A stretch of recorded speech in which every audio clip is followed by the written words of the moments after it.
How's it going, guys? Welcome back to another X4 weapon review, this time for the EE3. So this is a gun that you guys have wanted to see me review for quite a while, so I thought I'd get to it, especially after doing the SE14C, as these are the two burst fire weapons in the game, and I was really surprised, as you can see by the 14C.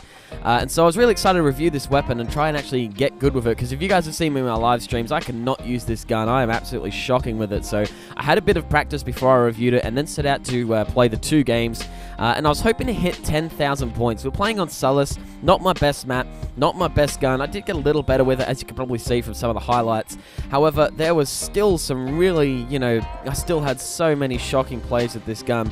And there is a reason for that, which I believe I can explain to you in this video. So if you guys don't know what an X4 review is yet, basically I'm going to try and hit that score that I mentioned just a second ago in two games, playing as best as I can and seeing how well this gun assisted me, how much I enjoyed it, looking at the weapon stats, blah blah blah blah blah, and basing a review off those two games where I try and do as well as I can.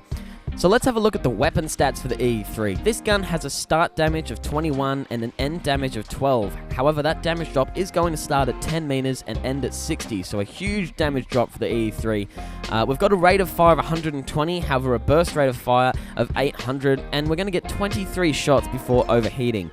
I think the biggest stat for this gun that is really impressive is the recoil. This gun has 0.1 recoil up, left, and right, so this is just not going to move at all. This gun is staying put. It is going to go exactly where you aim it, which it really needs to, because you really need to get your shots to hit, and it is very difficult to do with this weapon. Now, there's only one big argument I can make against the E3. However, this is something that really affects my gameplay personally a lot, and is the reason I don't really use this gun. Now, I can see why people would enjoy this gun. It is a very good mid-range gun. At close range, you're going to get people in under 10 meters. You're going to get people in under 2 bursts, which is really cool, really fun, really nice to use, I would say.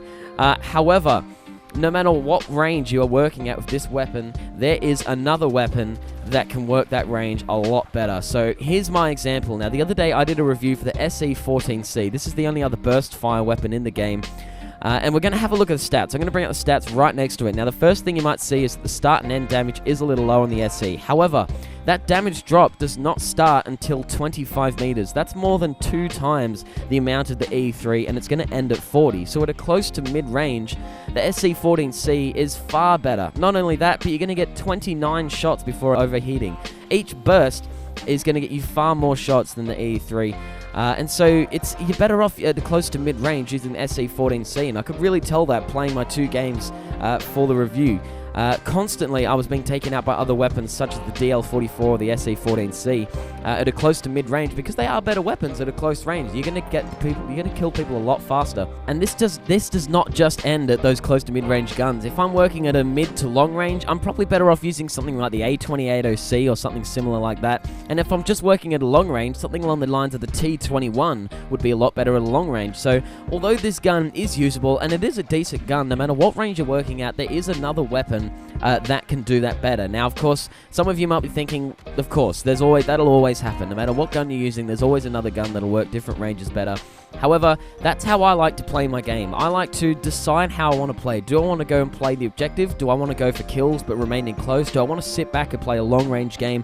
And then I like to play that game specifically. So I'm going to choose a gun that is the best gun at that range, and then play with the gun, if you know what I mean. I'm playing with my weapon, I'm playing with my star card hand, rather than, choosing a star card hand and then trying to favor that. So let's go for an example. Let's say I'm going to play on Endor, and I really want to be playing the objective. I want to spend the game trying to win and trying to capture uplinks. I'm not really going for kills, but I really want to get in close.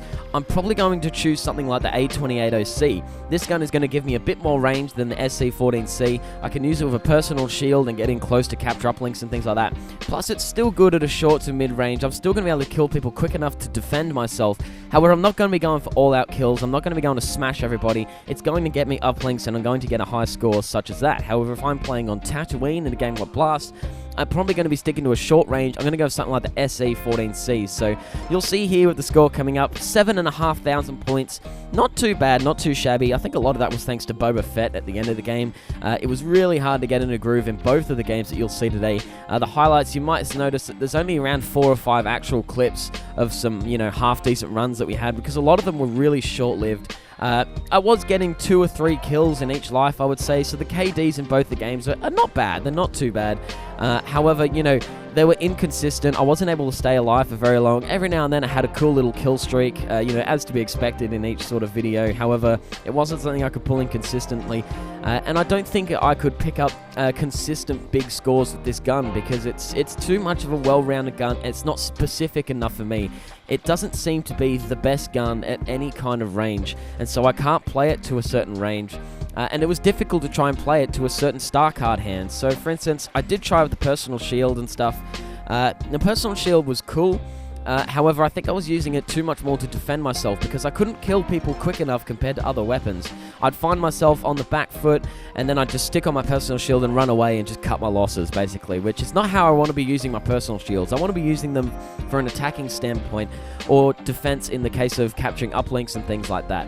However, I was really just using them to stay alive, and I shouldn't be having to do that. I should be able to trust my weapon to keep me alive, shooting people before I actually die.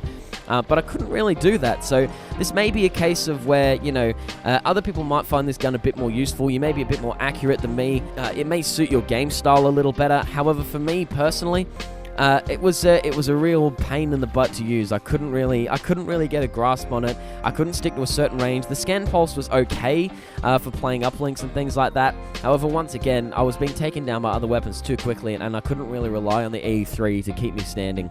In saying that, though, we did reach the 10,000 points we were hoping for, so I'll let you take a look at the gameplay, let you guys judge what you think, and let me know what you think in the comments below. Don't forget to leave a like. Thank you guys for making it all the way to the end, and I'll catch you later. TK out. Have a good one.